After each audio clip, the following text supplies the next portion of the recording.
Brenna Rose, standing up for what's right on News Channel 8. Sports Director TJ Eckert on News Channel 8. Live from News Channel 8, your news, first at 4, starts now. Today at 4, it's beginning to look a lot like Christmas. We have a sneak peek at the magic of the 97th Tulsa Christmas Parade. And we'll tell you the very latest on the multiple indictments that Hunter Biden is facing. Now, let's go outside on the News Channel 8 weather deck, sponsored by Burnett Home Improvement. But we begin this afternoon with a big drop in temperatures headed our way. Meteorologist Chris Nunley joins us now. And Chris, people haven't really needed a warm coat this week. That's changing, though. Yeah, it's going to change by tomorrow. It's really mild, though, right now. We have temperatures near records for today, but we are going to see that drop in temperatures as a cold front moves through, and that cold front could trigger some isolated severe storms. So here's a look at where that cold front is right now. It is still to the west of the metro, but back behind the cold front, temperatures are falling into the 50s and 60s, but out ahead. Boy, oh boy, we are really warm. 74 in McAllister, 71 right now in Tulsa, which is just 2 degrees off of a record for today. But again, as that cold front continues to move into this moist, humid, relatively unstable air mass, that will trigger some isolated storms later on this evening into tonight. 1 or 2 of those could become severe. Here's where we have that severe risk, a level 1 of 5. Notice it is for our far southeastern counties. It does not include Tulsa, so it looks like those storms will be off to the south and east of the metro. We're going to have more details on that severe risk later on in the show, but here's that evening planner if you have any plans. Temperatures are going to hold on into the upper 60s, lower 70s over the next hour or two, gradually falling into the mid-50s by 9 p.m. I'll track the progress of that cold front. We will detail the severe thunderstorm threat coming up in a couple of minutes. Chris, thank you. Tulsans are getting ready to deck the halls this weekend. After months of preparation, the Christmas parade is set to wind its way through downtown tomorrow morning. But today, News Channel 8's Mackenzie Richmond got a behind-the-scenes look at how all of the magic is made. Parts of downtown Tulsa will transform into a winter wonderland overnight to celebrate 97 years of the Tulsa Christmas Parade. And while it may seem like a Christmas miracle to spectators, yeah, it's been several months. The Tulsa Christmas Parade Board and Committee has been planning. Plus $80,000 from private investors. But with the community's support, this year's parade is bigger and better than ever. This year we have more than 100 entries. One of the things that's really going to make it stand out this year is our Grand Marshal. Muriel is a Tulsa treasure, and she's the creator of beloved children's characters like Care Bears and Strawberry Shortcake, the Get Along Gang, and one of her characters she created, Holly Berry, is being brought to life right there at Tulsa Christmas Parade. Officials encourage all of Green Country to come out and maybe start a new tradition. Go find a corner that you can repeatedly come back to year after year, that's your spot, that's your family spot, and line the streets of downtown Tulsa and watch the floats and the balloons, giant balloons, the marching bands, and of course Santa Claus himself coming down the historic parade route. This year's parade incorporates the same route as the inaugural parade marched 97 years ago in downtown Tulsa down Boston Avenue, plus a few more blocks. We grew the route a little bit more so we could accommodate more people on the route to watch it. The officials anticipate more than 10,000 spectators. We have people that are fans of Tulsa Christmas Parade that come to us from Oklahoma City area, that come from Kansas, that come from Missouri, all the way to Green Country to watch Tulsa Christmas Parades. If you plan on heading to the parade tomorrow morning, make sure to take traffic into account. TPD says to expect road closures and delays downtown beginning today through tomorrow at 2. You can see the map of road closures here, or for a closer look, we've linked this map on our website. Mackenzie Richmond, News Channel 8.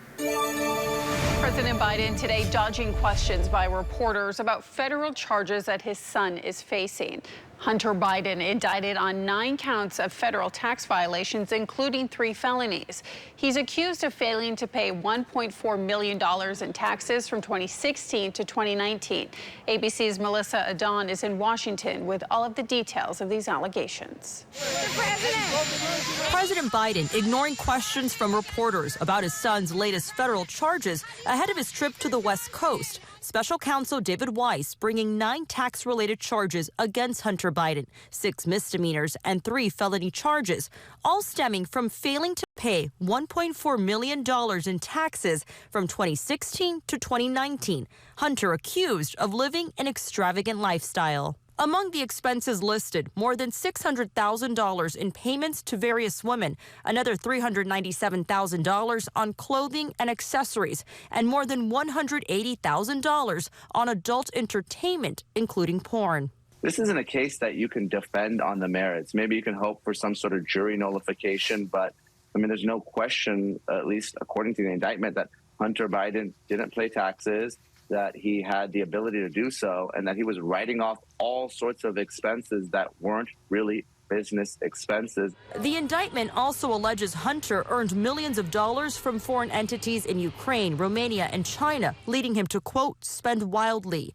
Hunter's attorney says the indictment has no new evidence and accused Weiss of bowing to Republican pressure, saying if Hunter's last name was anything other than Biden, the charges in Delaware and now California would not have been brought. His attorney says he has paid more than $2 million in back taxes and penalties and is now whole with the IRS.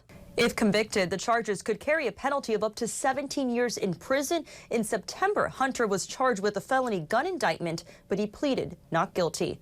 Melissa Adon, ABC News, Washington.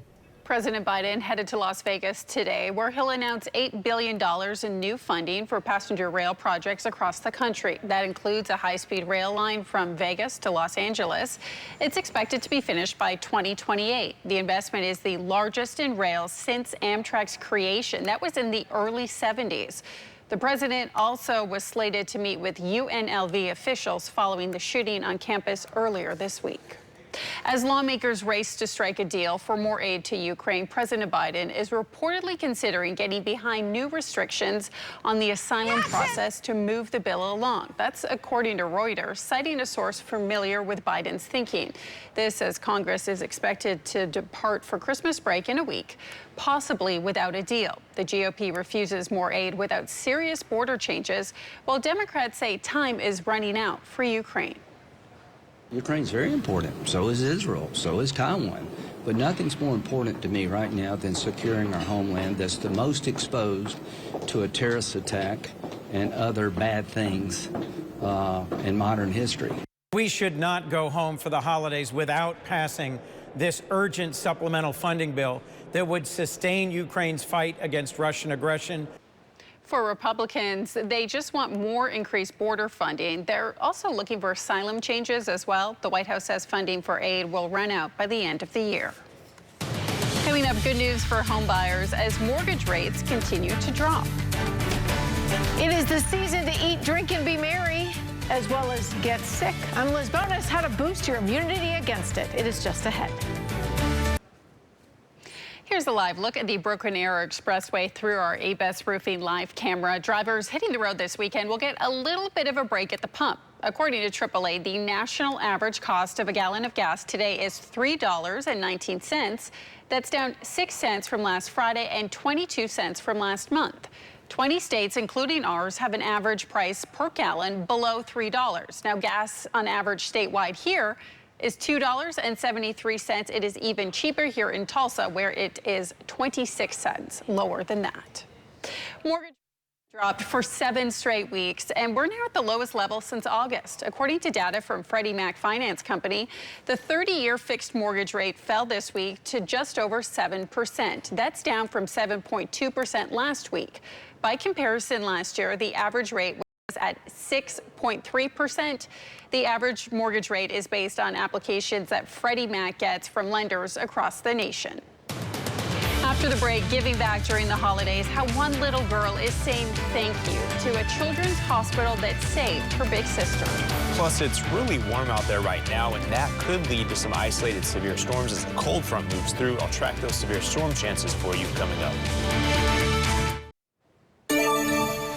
In time for those holiday get-togethers, many viral illnesses are on the rise. Medical reporter Liz Bonas shares a few immune-boosting steps to lower the odds of infection. All right, we all know this is the season to eat, drink, and be merry. and to get sick. And if you want to avoid the top illnesses going around right now, you need to give yourself the gift of strong immunity.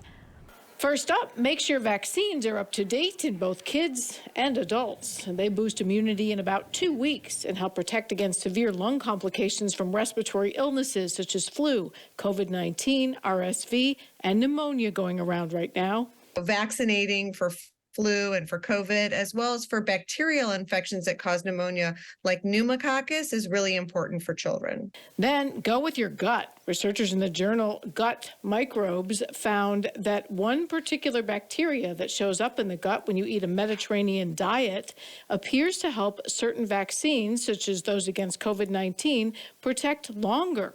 And right now, we need that. Yeah, our COVID numbers are staying relatively high compared to the last several months. And speaking of diet, you may need to add back in some natural bacteria from foods such as yogurt to boost immunity. If you recently had to take antibiotics, they zap bad bacteria when you're sick, but good bacteria in the body also. That's something easily that you could do for yourself and be like, yes, this is amazing. Finally, health coach Lindsay Bonadonna says find an activity that helps you relax, such as yoga. She's helped cancer survivor Krista Powers, who has compromised immunity, build it back up, body, mind, and spirit. And it's kind of that footprints in the sand. You know, sometimes there's one set of footprints and it's not mine. I'm being carried. Takes time to build immunity from a few of these lifestyle steps, but they do add up. So if you can just start with a couple, it can help you stay strong in the holiday season. With your health news, I'm Liz Bonus reporting.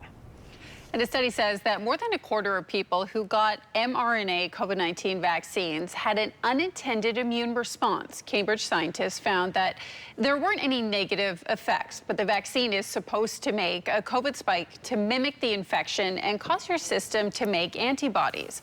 Scientists, though, found that sometimes the vaccines made nonsense proteins that are harmless but cause the body to attack and lead to an immune system flare-up. mRNA is the type of COVID vaccine that Pfizer and Moderna use. We'll get out the tissues for this next heartwarming story. A little girl in Virginia is so grateful that a children's hospital saved her sister that she's now paying it forward. Desiree Montilla reports on her plan to make sure kids get their gifts this holiday.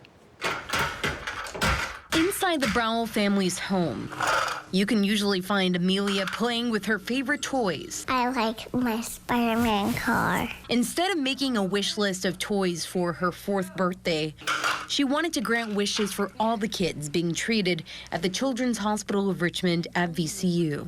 I wanted to help the babies and the kids. All for her big sister, Addie. This year she was really adamant. She wanted to help the babies and the kids in the hospital. That helped her big sister. In June 2021, Addie was diagnosed with a rare neuroendocrine tumor called a paraganglioma. They are hormone-producing tumors that create fight or flight hormones and just dump unregulated amounts of these hormones into your system, which make you very, very sick. 1 month after her diagnosis, doctors were able to remove the tumor and save her life. She's doing really great right now. She is a sophomore in college. She is living her best life.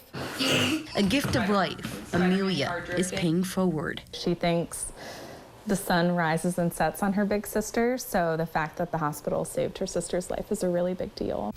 With help from the Browells' friends, family, and co-workers, Amelia filled up the front of her fireplace with items on Chore's wish list like toys and stuffy fishy thing and a stuffy for the babies. Right before Thanksgiving, the 4-year-old delivered those donations to the Child Life Department at Chore. It was really just heartwarming. An experience Caroline Browell hopes will inspire her kids to understand how important kindness and helping others is, and this is such a great way to introduce philanthropy at a young age. To give back and do good for others. What do I tell you sometimes?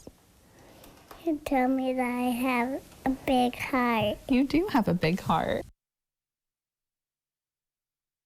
From the Oklahoma Ford Storm Center, your first warning forecast, certified as Tulsa's most accurate weather. tracking a cold front pushing into the area, and this is important because this cold front is going to spark some thunderstorms, and it's also going to drop the temperatures. Right now in Tulsa, we're sitting at 71 degrees. This is only 2 degrees off of a record for today, so it gives you an idea of how warm the temperatures are out ahead of this cold front. The cold front still just to the west of the metro, but will move in pretty quickly, and that will shut down the storm chances for Tulsa. But notice back behind that cold front, temperatures are already falling into the 60s and even some upper 50s, so some cooler air is on the way. We're still holding on to 71 degrees. That normal high is 53, so nearly 20 degrees above where we should be. South winds out ahead of the cold front. That's boosting the dew point up 55. That's important. Wherever we have those high dew points, that's where there's that better opportunity for that cold front to tap into that moisture and trigger some showers and storms. So most areas south of I-44 have dew points now into the 50s. Now, ideally for severe storms, we would see dew points in the 60s, but we are getting up there with those dew points in the upper 50s for our far southeastern counties, and not too far to the south and east. Notice Idabel, dew point of 62, and that moisture is going to continue to surge north out ahead of that cold front, and that's going to eventually increase those thunderstorm chances, which we're going to track coming up here in a few moments. So this is a look at that available energy across the area. Back behind the cold front, nothing at all. Out ahead of it, we're starting to see a little bit of that storm energy build. Watch these green and blue colors start to become a deeper green and even a yellow color as we work our way towards 7 p.m. out ahead of that cold front. This means that storm energy is starting to increase, so the potential for storms to develop that could become severe starts to increase as we work our way beyond 7 p.m. Right now, radar clear. Nothing showing up on radar. That's good news. That changes, though. 7 p.m. to midnight, that's that best opportunity to the east of 6975 to see some of those showers and storms. Favored areas, the closer you get to the Arkansas state line, and then our southeastern counties have a pretty good opportunity to see 1 or 2 storms. So let's just track those storm chances. I went ahead, I overlaid the storm energy as well, so you can see where we have those storms developing and how much energy is available. Through 6:30, nothing showing up. Watch what happens just after 6:30. We get that cold front moving into that unstable air mass. The moisture, the warm temperatures, we start to see some storms for our southeastern counties, and as they work closer to that Arkansas state line, they start to intensify.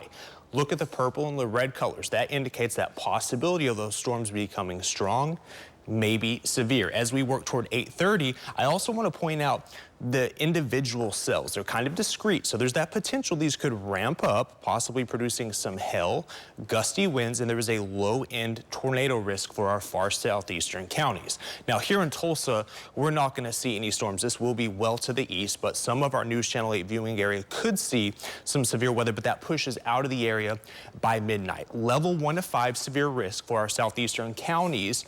This dark green shaded area. Thunderstorm chances are technically from the Storm Prediction Center backed all the way up to the Tulsa metro.